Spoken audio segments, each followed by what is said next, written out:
নির্বাচন নিয়ে যত আওয়াজ দেখি আওয়ামী লীগের বিরুদ্ধে তত আওয়াজ দেখি না। একটা নির্বাচনের জন্য, কাউকে ক্ষমতায় বসানোর জন্য, কাউকে এমপি মন্ত্রী কাউন্সিলর মেয়র বানানোর জন্য, কারো অবৈধভাবে টাকা পয়সার মালিক হওয়ার জন্য এই দেশের সাধারণ মানুষ বন্দুকের নলের সামনে দাঁড়াইয়া যুদ্ধ করে না। জাতীয় নির্বাচনের আগে স্থানীয় নির্বাচন দিয়ে আমরা প্রশাসনের ফিটনেস পরীক্ষা করতে পারি। আওয়ামী লীগ নিষিদ্ধ না হওয়া পর্যন্ত গণ অধিকার পরিষদ সারা দেশে আন্দোলনের পাশাপাশি রাজপথের কর্মসূচিতে থাকবে। এবং আমরা একটা কথা বারবার মনে করিয়ে দিতে চাই, এই জাতি বড় দুর্ভাগা, এই জাতি বড় অভাগা, এই জাতির কৃষক শ্রমিক মেহনতি মানুষেরা, এই জাতির বীর সন্তানেরা ইতিহাসের দেশের সংকটে বারবার বুক চিতিয়ে লড়াই করেছে, জীবন দিয়েছে, কিন্তু পরিবর্তনের সুফল ভোগ করেছে গুটি কয়েক উঁচু তলার লোকেরা। এই বিপ্লবের পরেও তাই হতে যাচ্ছে। এই যে 24 জনের উপদেষ্টা পরিষদ, এমন উপদেষ্টা আছে যাদেরকে গত 16 বছরে অন্তত 50টা প্রোগ্রামে দাওয়াত দিয়েছিলাম, আসেন আপনারা একটু কথা বলেন, ফ্যাসিবাদের বিরুদ্ধে আওয়াজ তুলেন, মানুষ সাহসী হবে। তারা কিন্তু সিস্টেম করে চলেছে, একটা কর্মসূচিতেও আসে না। এমনকি তাদের মধ্যে অনেকে আওয়ামী লীগের ব্যবসায়ী থেকে শুরু করে প্রশাসনে থাকা এই ফাঁসিবাদের দোষরদেরকে শেল্টার দিচ্ছে। তাই আমরা বলছি এই উপদেষ্টা পরিষদ অবশ্যই পুনর্গঠন করতে হবে। নির্বাচন নিয়ে এত অস্থিরতার কিছু নাই বন্ধুগণ।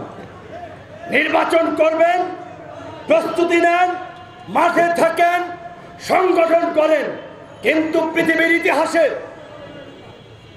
স্বাভাবিকভাবেই এরকমের গণ অভ্যুত্থান, গণ বিপ্লবের পরে পরাজিত শক্তির অস্তিত্ব বিপ্লবীরা রাখে না।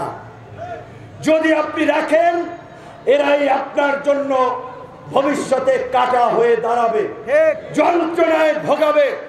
কাজেই আওয়ামী লীগ নিষিদ্ধের জন্য অন্যান্য রাজনৈতিক দলকে আমরা অনুরোধ করব, আওয়াজ তুলেন। নির্বাচন নিয়ে যত আওয়াজ দেখি আওয়ামী লীগের বিরুদ্ধে তত আওয়াজ দেখি না। এবং নির্বাচনের আগে অবশ্যই কাঙ্ক্ষিত সংস্কার করতে হবে।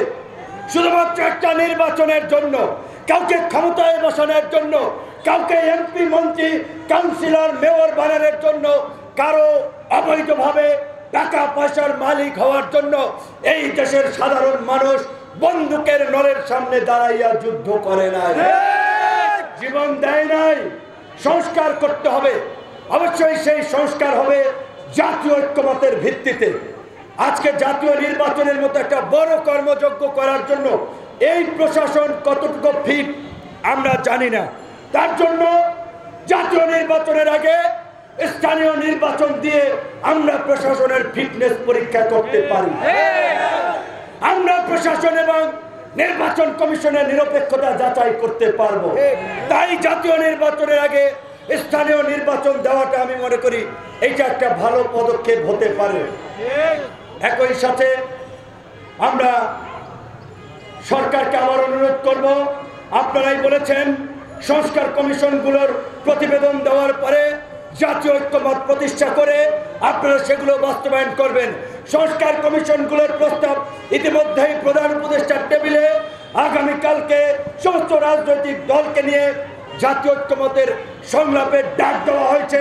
আমি প্রধান উপদেষ্টা সহ সরকারকে বলবো, ওই সংলাপ থেকেই আপনারা এই জন আকাঙ্ক্ষার বাংলাদেশ বিনির্মাণে রাষ্ট্র সংস্কারের জন্য আগামীতে 1 বছর হোক, 6 মাস পরে নির্বাচন হোক, সেই নির্বাচনের পূর্ব পর্যন্ত জাতীয় ঐক্যমতের সরকার প্রতিষ্ঠার ঘোষণা দেন।